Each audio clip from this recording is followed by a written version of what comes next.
Sir, ಇನ್ನು ಹನುಮಂತು ಅವ್ರಿಗೆ big boss season 11 ಅವರಿಗೆ 50 ಲಕ್ಷ ಇವರೇ ಕೊಟ್ಟಿದ್ದು, ಜೊತೆಗೆ ಸರಿಗಮಪ ಸೀಸನ್ ರನ್ನರ್ ಅಪ್ ಆದಾಗಲೂ ಹನುಮಂತು ಅವ್ರಿಗೆ ಇವರು ಅಮೌಂಟ್ ಕೊಟ್ಟಿರ್ತಾರೆ. ಸೊ ಅದ್ರ ಬಗ್ಗೆ ಎಲ್ಲ ಹೇಳೋದಾದ್ರೆ ಸರ್, ಅಂದ್ರೆ ಬಿಗ್ ಬಾಸ್ ಸುದೀಪ್ ಸರ್ ಜೊತೆನೂ ಕೂಡ ಒಂದಷ್ಟು ಒಡನಾಟ, ಫೋಟೋಗಳು ಎಲ್ಲ ಇದೆ. ಹೌದೌದು, ಬಿಗ್ ಬಾಸ್ಗೆ ಇವರು ಎಂಡಮಾಲು ಕಲರ್ಸ್ ಮುಖಾಂತರ ಸ್ಪಾನ್ಸರ್ಸ್ ಆಗಿ ಬರೋರು. ಅದು ವಿನ್ನರ್ಗೆ ಯಾರಿಗೆ 50 ಲಕ್ಷ ಕೊಡಬೇಕು, ಅದೇನು ಟ್ಯಾಕ್ಸ್ ಗಿಕ್ಸ್ ಎಲ್ಲ ತೆಗೆದು ಅದನ್ನು ಕೊಡೋರು, ವೇದಿಕೆ ಮೇಲೆ ಬರೋರು. ಮತ್ತು ಬೇರೆ ಬೇರೆ ಶೋಗಳಿಗೂ ತುಂಬ ಕೊಟ್ಟಿದ್ದಾರೆ. ತುಂಬ ಜನ ರಿಯಾಲಿಟಿ ಶೋನವ್ರಿಗೆ ಗಂಡ್ಮಕ್ಳು ಹೆಣ್ಮಕ್ಳು ಅಂತಲ್ಲ, ನನಗೆ ಗೊತ್ತಿಲ್ಲ ಅದು, ಬಟ್ ಎಲ್ಲ ಲಿಂಗಗಳಿಗೂ ಇವರು ಮನೆಗಳನ್ನು ಕೊಡೋದು, ಇನ್ನೊಂದು ಮಾಡೋದು, ಆ ಥರದ್ದೆಲ್ಲ ಒಳ್ಳೆ ಕೆಲಸ ಮಾಡಿದ್ದಾರೆ. ಅದೆಲ್ಲ ಏನಂತಂದರೆ ಸಣ್ಣ ಕ್ರೀಮಿ ಲೇಯರ್ ಅಂತ ಕರಿತೀವಿ ನಾವು, ಅದು ನಡೀತಾರೆ. ಇನ್ನು ನಮ್ಮ ಸರ್ ಅಣ್ಣನ ವಿಚಾರ ಏನಂದರೆ, ಈಗ ಬಿಗ್ ಬಾಸ್ ಜೊತೆ ಒಂದು ಸಂಪರ್ಕಕ್ಕೆ ಬಂದಮೇಲೆ ಇವ್ರ ಸಂಪರ್ಕಕ್ಕೆ ಬರಲೇಬೇಕು, ನಮ್ಮ ಬಿಗ್ ಬಾಸ್ ಸಂಪರ್ಕಕ್ಕೆ ಬರಲೇಬೇಕು.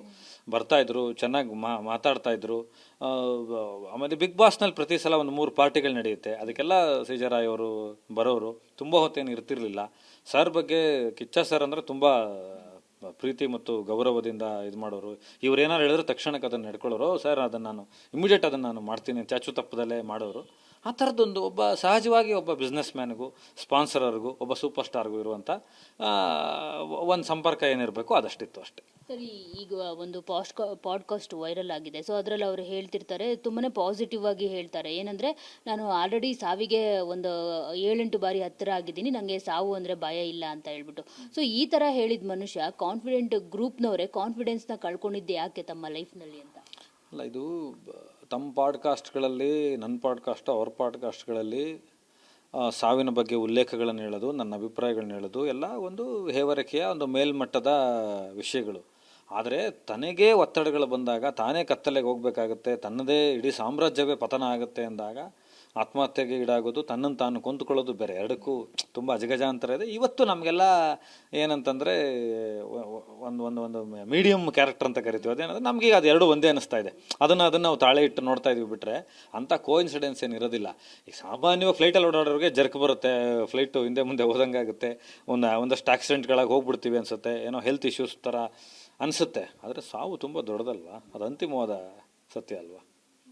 ಸರ್, ಅವರು ವಿಲಾಸಿವಂತ ಜೀವನ ಹೇಗಿತ್ತು ಸರ್ ಆ್ಯಕ್ಚುಲಿ ನೀವು ನೋಡಿರೋದಾದ್ರೆ?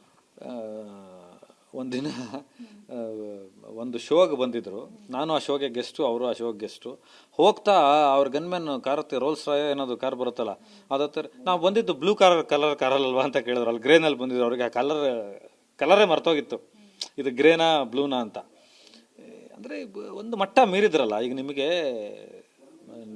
ನೂರಾರು ಮನೆಗಳು, ಬಂಗಲೆಗಳು, ಐಲ್ಯಾಂಡ್ಗಳನ್ನ ತಗೊಳ್ಳುವಂಥ ಲೆವೆಲ್ಗೆ ಹೋಗಿ, ಶೇರ್ಸ್ಗಳ ತುಂಬ ದೊಡ್ಡ ಮಟ್ಟದಲ್ಲಾಗಿ ಒಂದು ಲೆವೆಲ್ಗೆ ಹೋದ್ಮೇಲೆ ಏನಾಗುತ್ತೆ ಅಂತಂದರೆ, ಕಣ್ಣಿಗೆ ಕಂಡಿದ್ದೆಲ್ಲವೂ ಸಂಭ್ರಮವಾಗೇ ಇರಬೇಕು, ಎಲ್ಲವನ್ನೂ ಸಂತೋಷವಾಗಿ ಕಾಲ ಕಳೆಯೋಕ್ಕೆ ಇಷ್ಟಪಡ್ತಾರೆ. ಬಟ್ ಇವರಲ್ಲಿ ಒಂದೇನೆಂದರೆ, ಮೂಲ ಧಾತು ಬಡತನದಿಂದ ಬೆಳೆದು ಬಂದಿದ್ಕೋ ಏನೋ ನನಗೆ ಗೊತ್ತಿಲ್ಲ, ಅದು ಗ್ರಾಸ್ ರೂಟ್ತು. ಇವರು ನೋಡಿದಾಗೆಲ್ಲ ಏನಂದರೆ ತುಂಬ ಜಾಲಿಯಾಗಿರೋರು, ಕಾಮನ್ ಆಗಿರೋರು, ತುಂಬ ಸಹಜವಾಗಿರೋರು. ಇಷ್ಟು ಏನಂದರೆ ನಾವು ಬಳಸುವ ಎಲ್ಲದನ್ನು ಬಳಸೋರು. ಆಮೇಲೆ ಇಂಥವ್ರಿಗೆಲ್ಲ ಏನಂತ ಅಂದರೆ ನಿರ್ಧಾರಗಳನ್ನು ಬೇಗ ತಗೊಳ್ತಾರೆ. ಬದುಕಿದ್ದಾಗಲೂ ಅವರು ಶ್ರೀಜರಾಯ್ ಅವ್ರ ವ್ಯಕ್ತಿತ್ವ ಏನಿತ್ತು ಅಂದರೆ, ನಾನು ಈ ಸಿನಿಮಾಗಳನ್ನ ನಾನು ಮಾಡಲ್ಲ, ನನಗೆ ಯಾಕೋ ಸರಿ ಬರ್ತಾ ಇಲ್ಲ, ಮುಗೀತು, ಅಲ್ಲಿಗೆ ನಿರ್ಧಾರ ಮುಗಿದೋಯ್ತು ಅಲ್ಲಿಗೆ.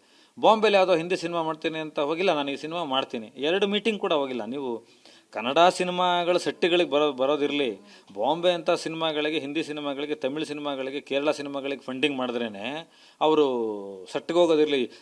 ಅವ್ರು ಯಾರ್ದೋ ಸೆಕೆಂಡ್ ಲೈನು, ಎಕನಾಮಿಕಲ್ ಲೈನ್ಗೆ ಸಹಾಯ ಮಾಡಿರ್ತಾರೆ, ದುಡ್ಡು ಕೊಟ್ಟಿರ್ತಾರೆ, ಬಿಟ್ಟರೆ ಹೋಗ್ತಿರ್ಲಿಲ್ಲ. ಇಂಥವ್ರು ನಿರ್ಧಾರ ಬೇಗ ತಗೋತಾರೆ. ಈ ವಿಲಾಸಿ ಜೀವನದ ಪ್ಲಸ್ ಏನಂದರೆ, ಈ ದೇಶ ಬಿಟ್ಟು ಹೋಗ್ಬೇಕು ಅಂತ ತೀರ್ಮಾನ ಮಾಡಿದ್ರೆ ಬಿಟ್ಟು ಹೋಗ್ತಾರೆ.